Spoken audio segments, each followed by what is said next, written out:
SjoW will... Hey everybody, this is Josh, and here we have Game 2 in a best-of-3 series being played between DignitasSjoW, the blue Terran down on the bottom left of Xel'Naga Caverns, and oGS being played, once again, by oGsTOP. He's a very, very good South Korean player living in the oGS house with all those Team Liquid and other oGS players. And Game 1, oGsTOP actually managed to surprise SjoW. Somehow he managed to drop 3 Hellions in his base, and SjoW didn't react at all. So he lost that game extraordinarily quickly. But maybe he'll give a little bit of a better show for us this time around, huh? Huh? Okay, that was terrible. But if I know a pun is that obvious, I have to go for it. I'm sorry. But oGsTOP and SjoW, you know what? I'm not even going to cast the first 5.5 minutes because it's probably going to be identical for both. Just watch the production tab, and I'll sit here quietly. I'm just kidding. I'm going to cast. They're building supply depots. How exciting is it? Next will be a barracks for each player. I would bet money. How much money?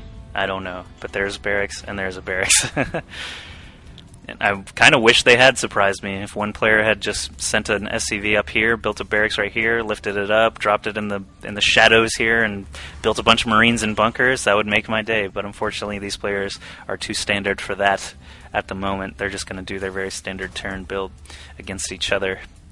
And SjoW will probably be the one to change it up if either player does change it up, just because he basically got clowned in that first game. And I don't use that term lightly. I don't like to use the word clowned, but sometimes it's appropriate. Anyway, both barracks finishing up here now. Top is about 1 second ahead on that Marine and that orbital command, and he is scouting first yet again. SjoW staying in his base for the second time in a row. That's a bit of a surprising tactic for a Terran player, to not scout. He is getting his orbital command up. Regardless, another supply depot coming down for both players. Nothing too exciting going on just yet. SjoW has a single Marine posted here. And you know SjoW, just based off of that last game, I know I don't cast a lot of SjoW's games, but he is really good. Like, if you go look on Team Liquid StarCraft 2 tournaments, or use the Team Liquid database, things like that, you'll see SjoW has a lot of wins in things like Zotac Cups, Go for SC2 Cups, all kinds of stuff. He is just week to week winning and getting top 3 places in all of these European tournaments. So the fact that Top was able to get the better of him in that first game in such extraordinary fashion is very surprising to me. Top, of course, is very good too. You don't see a lot of him since he wasn't in, the finals or semifinals of the GSL tournaments. People don't really know much about him. But yeah, he's really, really good. I've cast a game with oGsTOP before, and he's done very well for himself. So this Kaspersky StarCraft 2 New Year's Invitational should be a good chance for him to break out if he's able to repeat that performance against SjoW and move into the semifinals. He'll face another really good opponent and perhaps continue on into the... Well, he will win. He will go into the semis if he wins this game, but he could continue on into the finals as well if he has another good performance. But SjoW is actually going to stick with his Hellions. He is not getting the pre-igniter upgrades this time around, just going to start chasing away this SCV from the Xel'Naga Tower to keep Top from having that vision.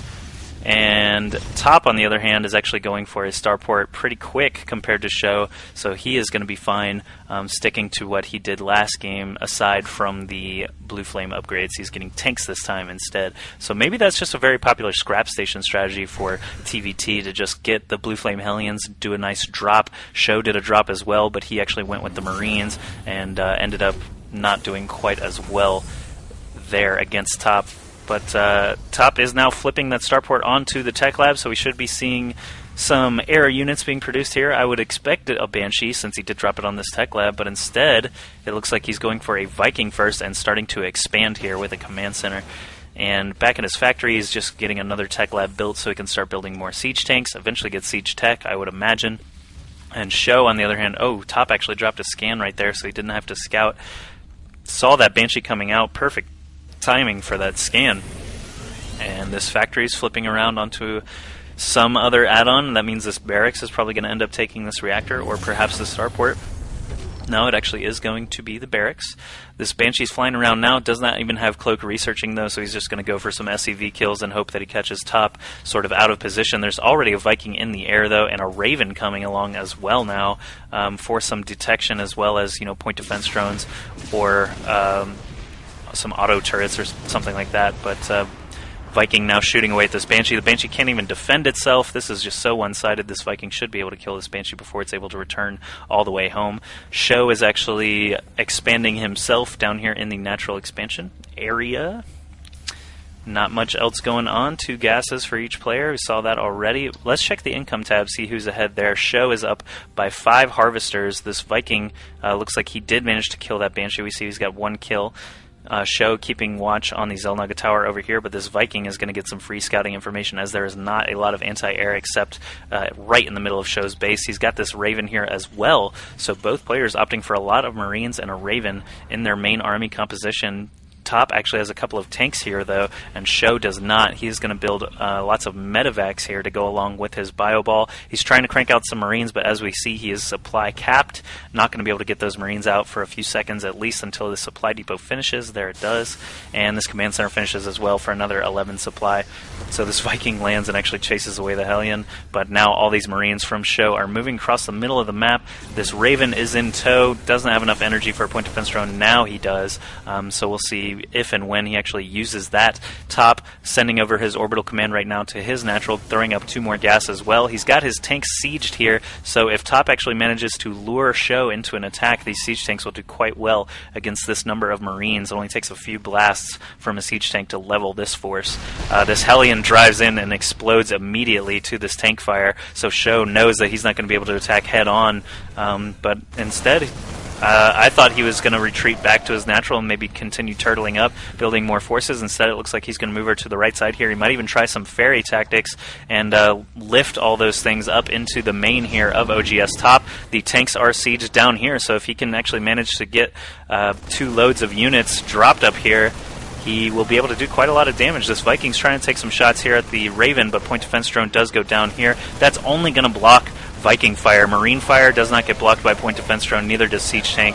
So, oh wow, SjoW loses a lot of units there on the low ground to these 2 sieged tanks. Top doing a good job positioning his tanks to minimize that damage. A couple of turrets go down here to block against these Marines, but they are cleaning out the mineral line. I believe Top already transferred the bulk of his SCVs. Yes, he did.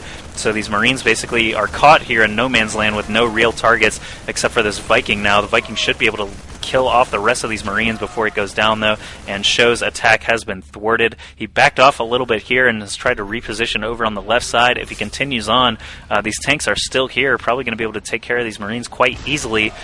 There, oh man, another blast goes off.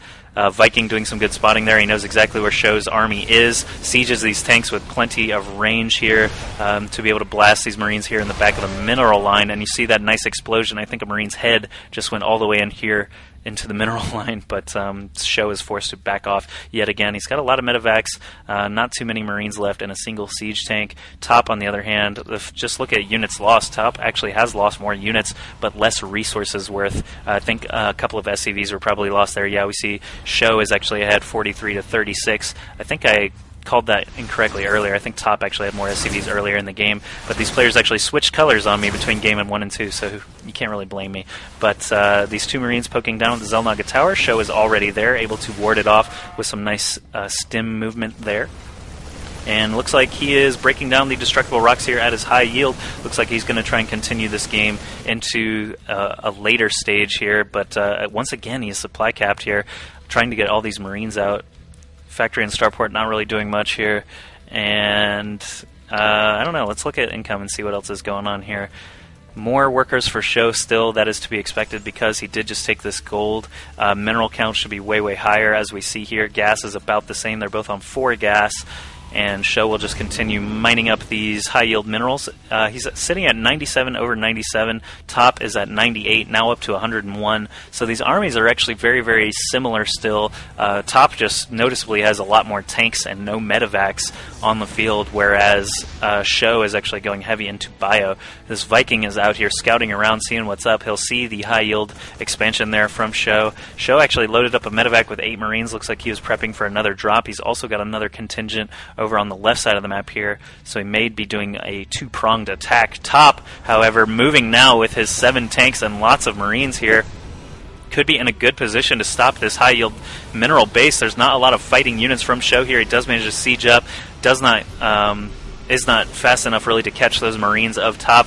So Top is going to siege up just out of range. Look at that. He's got a great idea of what range he can park these tanks without getting hit by SjoWs. Point defense drone goes down from SjoW to block some Viking fire, but really that's not going to matter. Point defense drone just gets killed off. This siege tank is actually in range of this command center. Top moving up the rest of his tanks to be able to blast away here, so SjoW is forced to make a move. He could just lift off this command center, but now all these Vikings are here to take free hits. There's not enough anti-air here from SjoW to stop the Vikings, so this command center will go down here if no SCVs show up in the near future to repair it, and it looks like Top is bent on getting that command center destroyed. It is starting to burn down now. It's only got 50 health left. SjoW is starting to move into the natural of Top. I'm going to keep that command center selected just to see if it burns down. But here we have all the SCVs being pulled from Top's mineral line. Lots of Marines, a couple of tanks here to defend against this. The command center does finally blow up. So Top actually looks like he may be struggling, but he's got the bulk of his army here that was parked at that command center at the gold now coming up into his main, into his natural actually, to be able to defend against all of this. Vikings now just trying to pick off medevacs. There are hardly any fighting units here, only a couple of Marauders and a single Marine here to fight against this number of Vikings. It's going to take absolutely forever for that Marine to kill anything. Top knows when he's got an advantage. He's moving now with 108 food army. SjoW still at 106, so not too far behind, but look just at the number of tanks and Marines here. I have to believe that Top is going to be able to go through this force of Marauders and the siege tank, and there he does quite quickly. And now we'll continue to move on. He's at a 108 over 100 supply here. SjoW dwindling quickly here, losing structures, losing that high-yield base. The Marines and tanks just march right in. Top doing a good job leapfrogging these tanks, sieging them in front of other sieged tanks. Point defense drone goes down yet again, but does not really block too much. Oh, this time it's actually from Top, so all that Marauder fire was blocked by this point defense drone. SjoW knows when he's beat, GG's out of there, and Top will continue on into the semifinals. So SjoW put up a much better showing there in the second game compared to the first, but Top proved to be too much for him. A couple of attacks didn't really go his way. Top showed some really good positioning there with these tanks. He's shown that he knows how to use them quite well. So he will move into the semifinals. SjoW will go home with $50 American, and the Kaspersky StarCraft 2 New Year's Invitational will continue on. This was the last game of the quarterfinals that I've had to cast, so now I can actually start casting the semifinal games. Some of the games have already been cast on other channels, but not in their full best-of-3 formats, so I'm going to go ahead and bring you the best-of-3 from each of those semifinal matches, and eventually the finals as well, so you can watch and enjoy these Korean players continue to rampage around like Godzilla in Tokyo. Hope you guys enjoy it. I'll see you soon.